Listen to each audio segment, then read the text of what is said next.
যে মেয়েটিকে যেতে হয়েছে, তারপর তার সাথে এই অবস্থা, এই ঘটনা হওয়ার পর আমার কেন মনে হচ্ছে যে আমরা কেউই সুরক্ষিত নই।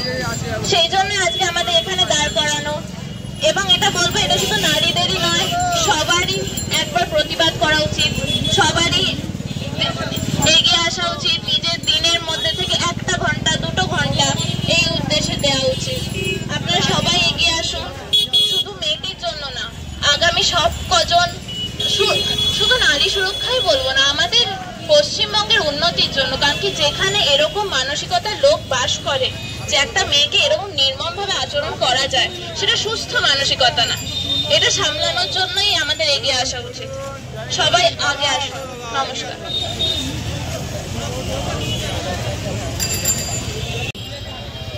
আমাদের প্রতিজ্ঞা যে আমরা এই বিশ্বকে ছোট ছোট বাচ্চাদের বাসযোগ্য করব।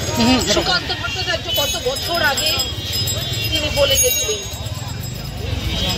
সেইটাই আজকে আমাদের সবার মিলে একত্রিত হয়ে এটাকে পালন করতে হবে। আমরা সকলে মিলে যেন একজোট থাকতে পারি। এতে কোনো রাজনীতি নেই, কোনো ধর্ম নেই, কিচ্ছু ভেদাভেদ নেই, শুধু আমরা মানুষ, মনুষ্যত্ব দিয়ে বিচার করতে হবে।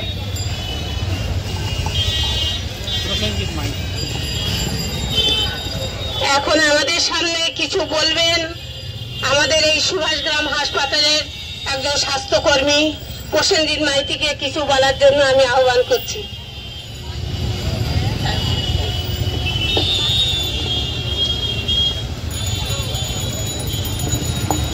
ধন্যবাদ। উপস্থিত সকল জনসাধারণ, আমার মা বোনেরা, দিদিরা, দাদারা, কাকুরা, যারা আমার বয়োজ্যেষ্ঠ আছেন বা আমার সমবয়সী বা ছোটরা আছেন, সবাইকে এখানে জমায়েত হওয়ার জন্য আন্তরিকভাবে কৃতজ্ঞতা জানাই। আজকে আমরা যে কারণে এখানে জড়ো হয়েছি আমরা সবাই জানি, সে কথা বলে আর বেশি সময় নষ্ট করব না। কিন্তু বিষয়টা হলো এই, আজকে যে পরিস্থিতিতে আমরা বর্তমানে চলছি, তাতে আমাদের প্রতিটা বাড়ির মা বোনেদের যে নিরাপত্তা, সেটা নিয়ে আমরা ভীষণভাবে চিন্তিত। আপনারা জানেন, একটা সরকারি হাসপাতালে যেখানে একজন ডাক্তারবাবু, তিনি একজন লেডি ডাক্তারবাবু ছিলেন, তিনি ডিউটি করছেন, অজস্র সিস্টার দিদিরা ডিউটি করেন, অনেক লেডি ডাক্তারবাবু এবং আরো অনেক মহিলা কর্মচারীরা ডিউটি করেন। আজ পর্যন্ত আমরা কখনো শুনিনি যে সেখানে কোন রকম তাদের নিরাপত্তা নিয়ে কোনো প্রশ্ন উঠেছে বা এরকম কিছু ব্যাপার আমরা শুনিনি। কিন্তু যে ঘটনাটা গত সপ্তাহে আরজি করে ঘটেছে, অত্যন্ত জঘন্য, নৃশংস এবং নিন্দনীয় ঘটনা।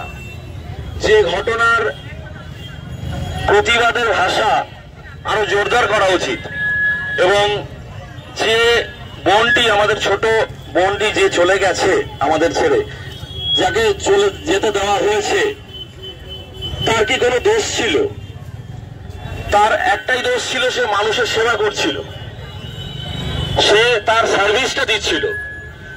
কিন্তু সেখানে কোন স্বার্থান্বেষী চক্রব্যূহতে তাদের স্বার্থে আঘাত লেগেছিল যে তাকে তার প্রাণটা দিতে হলো অকালে?